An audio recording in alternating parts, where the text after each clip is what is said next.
मेरा नाम है अनूप और आज हम बात करेंगे 5 टिप्स के बारे में जिसमें हम इंश्योरेंस सेक्टर में कैसे अपने क्लाइंट ढूंढ सकते हैं उसके बारे में बात करेंगे। तो जो पहला जो टिप्स है वो हमारा व्हाट्सएप से आता है।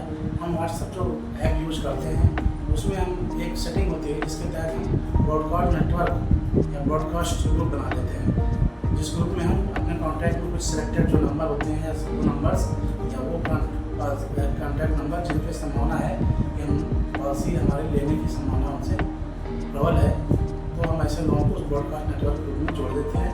और हमारा प्रयास ये होता है कि डेली सुबह शाम हम कुछ ना कुछ इंश्योरेंस के जो प्लान है उस पर शेयर करते रहें, जिससे क्या है कि जिसको भी रिक्वायरमेंट प्लान मैच करेगी वो हमसे संपर्क करेगा या हमसे कोई क्वेरी करेगा।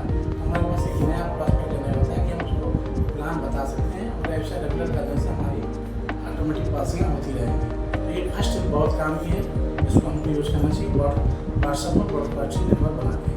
दूसरा टिप जो आता है हमारा वो आता है फेसबुक पेज से। हमको फेसबुक अपनी आईडी आज के समय में अभी सभी व्यक्ति लोग यूज़ करते हैं, तो फेसबुक पेज में जाके हमको एक कोई इंश्योरेंस का पम्पलेट शेयर करना है और उसमें हम सेटिंग में जाके एक साइनअप बटन बना लेते हैं। साइनअप बटन बनाने से फायदा क्या होता है, जैसे कोई व्यक्ति को प्लान पम्पलेट जो प्लान हमने शेयर किया है पसंद आता है तो उस क्वेरी या कोई उसका जानकारी लेने के लिए या पॉलिसी लेने के लिए साइनअप बटन दबाएगा। साइनअप बटन दबाते ही उसके सामने डाटा मांगा जाएगा, जिसमें 2-3 चीज़ें मांगी जाती हैं, जिसमें उसका नाम मांगा जाता है, उसका कॉन्टैक्ट नंबर मांगा जाता है, उसकी ईमेल आईडी मांगी जाती है। जैसे वो बटन सबमिट करता है वो डाटा ऑटोमेटिकली आपको मिल जाता है। डाटा मिलते ही आपके पास राइट हो जाता है कि भाई आपको किसी ने क्वेरी की है, साइनअप किया है, तो आप फोन कर सकते हो कि सर आपने साइनअप किया है या हमारा पम्पलेट या प्लान देखिए तो बताइए क्या क्वेरी है। तो हम उससे संपर्क कर सकते हैं और उसी क्वेरी को दूर कर सकते हैं और अपना प्रपोजल नया प्लान उसको हम सामने प्रेजेंट कर सकते हैं। इससे हमारे नए पॉलिसी होल्डर ऑटोमेटिकली रेगुलर मिलते रहेंगे। तो ये हमारी दूसरी टिप जो है बहुत काम की है और प्रैक्टिकली बहुत सक्सेसफुल है। इसके बाद आता है तीसरी टिप्स की बात। तीसरी टिप जो आती है वो ऑटोमेटिक मैसेज ऐप के थ्रू आती है। बहुत सारे ऑनलाइन मैसेज डाउनलोड कर सकते हैं, मोबाइल में भी डाउनलोड कर सकते हैं।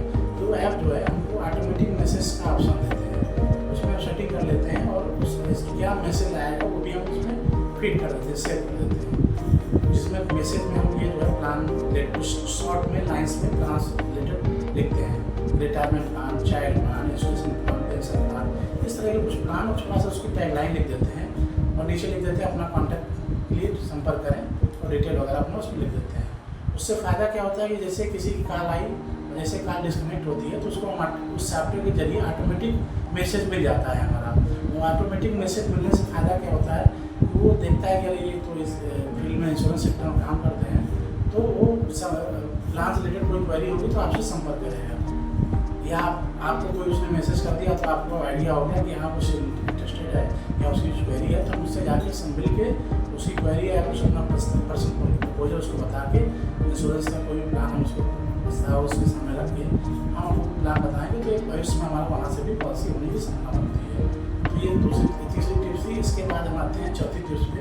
चौथी टिप्स जो होती है वो हमारी वो आती है वेबसाइट से।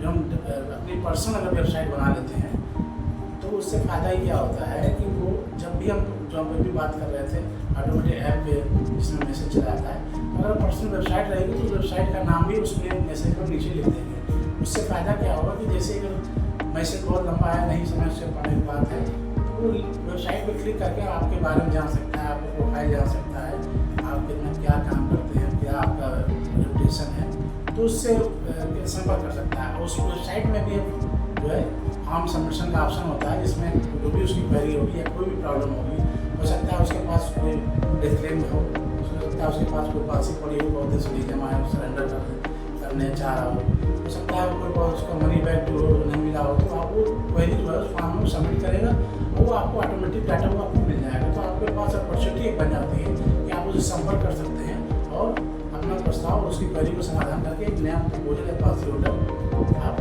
जनरेट कर सकते हैं। तो ये हमारा चौथा टिप्स हो गया। इसके बाद जो फिफ्थ जो टिप्स आता है, लास्ट टिप जो आता है फिफ्थ, वो हम पर्सनल कॉन्टैक्ट कर सकते अपने कस्टमर जनरेट कर सकते हैं। हम घर से निकलते हैं तो डेली 10, 15, 20 लोगों से मिलते ही होंगे, तो हम एक विजिटिंग कार्ड अपना छपा के रख सकते हैं और अपने हमेशा कैरी करके चलते हैं।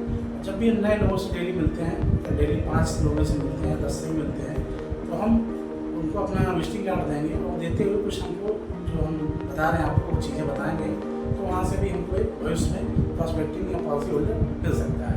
उसके लिए क्या करना है कि जैसे हम नए लोगों से मिलेंगे तो अपना विजिटिंग कार्ड देंगे, मैं ये फलाना कंपनी में LIC में काम करता हूँ या इस कंपनी में काम करता हूँ, और इससे रिलेटेड किसी तरह की कोई भी प्रॉब्लम हो तो आप मुझसे संपर्क कर सकते हैं। मैं औरों के मुकाबले फास्ट सर्विस आपको दूँगा। अगर कोई डेथ क्लेम है तो आपको 3 दिन 4 दिन या जो भी फास्ट संभव होगा वो कर देंगे आपको। कोई भी मनी बैक हो गया या कोई सेंडर हो गया तो भी आपको 2-3 दिन में आप कर देंगे, उसको फुलफिल कर देंगे। तो इससे क्या होगा कि रेपुटेशन आपकी अच्छी बनेगी। बहुत सारे लोग संपर्क में इंश्योरेंस एडवाइजर्स होते हैं, मगर आपने अगर विजिटिंग कार्ड ऐसा दिया, बताया कि मैं आपको फास्ट सर्विस दूँगा, एक बार आपको प्रायोरिटी पर आ जाते हैं। और कोई भी प्रॉब्लम होगी तो सबसे पहले आदमी प्रॉब्लम ही डिस्कस करता है। तो कोई प्रॉब्लम होगी तो आपसे संपर्क करेगा, तो आपके पास अपॉर्चुनिटी बन जाती है कि अपना एक इंश्योरेंस का प्रपोजल उसके सामने रखें और उसको बताएं। बहुत अच्छे इंश्योरेंस प्लान है, हर लाइफ स्टेज की प्लानिंग के लिए आप कर सकते हैं। तो उससे क्या होगा, भविष्य में वहाँ से भी आपको पॉलिसी होल्डर जनरेट हो जाएगा। तो दोस्तों, आज हमने ये 5 टिप्स बात की जो कि इंश्योरेंस सेक्टर में मार्केटिंग में बहुत काम आती है। इंश्योरेंस में नए लीड या नए प्रपोजल या नए पॉलिसी होल्डर को जनरेट करने के लिए।